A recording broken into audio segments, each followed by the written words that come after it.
I've been making movies for a long time, like since I was a little kid out in my dad's garage.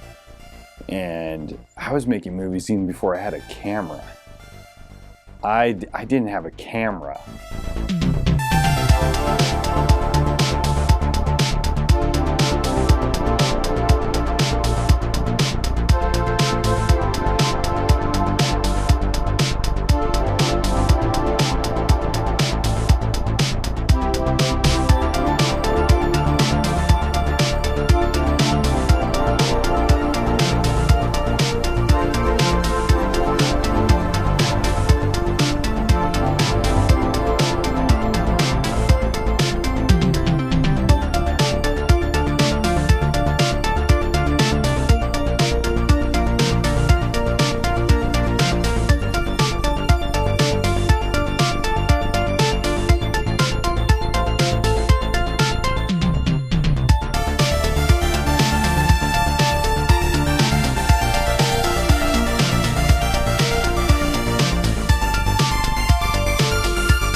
I had like a Polaroid camera that you can like take a picture and then you get these Polaroid pictures, and that was my way of like making movies. I was like almost doing concepts. So I would do like, I would play around with makeup effects, anything that had to do with movies.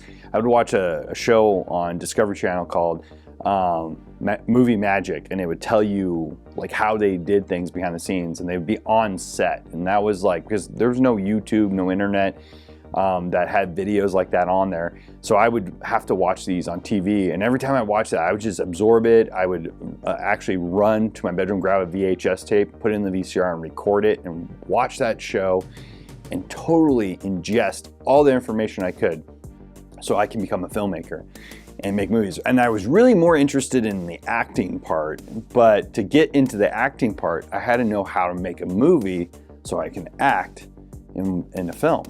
And so being resourceful with that little Polaroid camera and then taking pictures and photos and just like figuring out stories, writing scripts. We make like audio programs, like with my dad's karaoke machine. We would like not film it, we just record with me and my friends. We would record stories and put sound effects in them. And that kind of started that whole process of figuring out how to tell a story. It was fun to share these stories with people that would actually listen to them, like our like friends and family would actually sit there and listen to our cassettes of these like these little shows. And then one day I figured out if I turned the volume down on my dad's karaoke machine and turned up some part of the equalizer on it, it would actually transmit a radio frequency. And so when it was playing, if you turned the radio anywhere in the house, any radios in the house or close in the, I don't know how far the range was, but in the close proximity, even we noticed even if you go outside a little ways, you could get our little radio station. So I was like we had a little like radio station just around our house. It was kind of cool, like our own podcast or television, or I mean a radio show. And it was pretty cool to have our own little radio show playing off this like karaoke machine that I figured out if you tweak it just enough, you can transmit the show out. And that was kind of cool. That was like the start of being resourceful. Just what do I have? What can I use to act and tell movies? And I was in plays and all that kind of stuff. Even before going back, I was making plays in my neighborhood. So I would get kids together. My dad would let me destroy the garage and make it like a theater. And I think he liked it because that was the time I cleaned the garage. I would clean it up. I had to have it nice.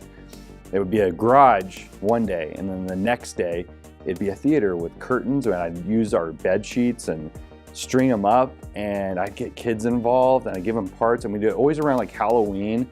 It was mainly that because there was a lot of movie specials on and stuff like that. And then I finally got my hands on a camcorder. My mom, she got a video camera, and so of course I grabbed that video camera and we started making movies. And we made the first awesome movie we made with that video camera was Space Dummies. And I had these ventriloquist dummies, and I made them all characters, and we made it Space Dummies, made this little comedy, and I'm in the movie. My brothers and my friends are all in this movie. And all summer we just made this movie. It was like 3 months of bliss. awesome, maybe 2.5 months of like awesomeness before we had to go back to school, you know, hit the real world. And it was cool. We finished that movie that summer. I started showing it at my schools, and the teachers were impressed with it. And they were like, wow, because there was nothing really like that going on in our classrooms. And they thought it was really cool. And they were encouraging me, and my dad would encourage me. And then finally one year, because he saw that I was so into this, he bought a little Tyco black and white camcorder. And I started filming movies on it. And this thing, you had to be resourceful. So I had like an old black and white TV, like a small black and white TV, a VCR, and we had to connect all that together. Then I ran it to like an extension cord, plugged it all in, and you would hook the camera up, and it ran off like AA batteries. So it was basically like a little security camera that looked like a camcorder for kids.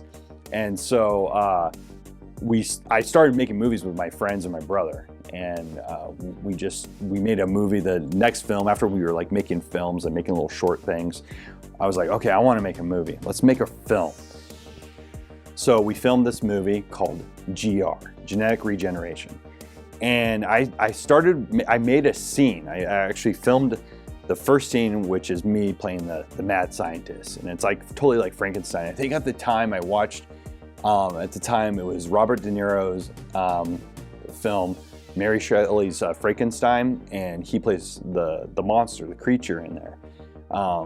And I watched that. I saw the movie Darkman, directed by Sam Raimi, and Darkman was like awesome.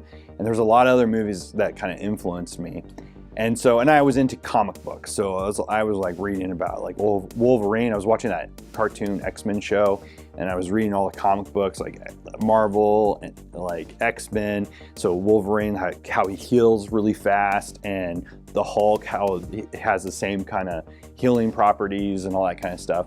So I was like really obsessed with this kind of cool story about genetic regeneration. And I thought, oh, this is cool. I'm gonna make something. So I played this lab like scientist with my monster.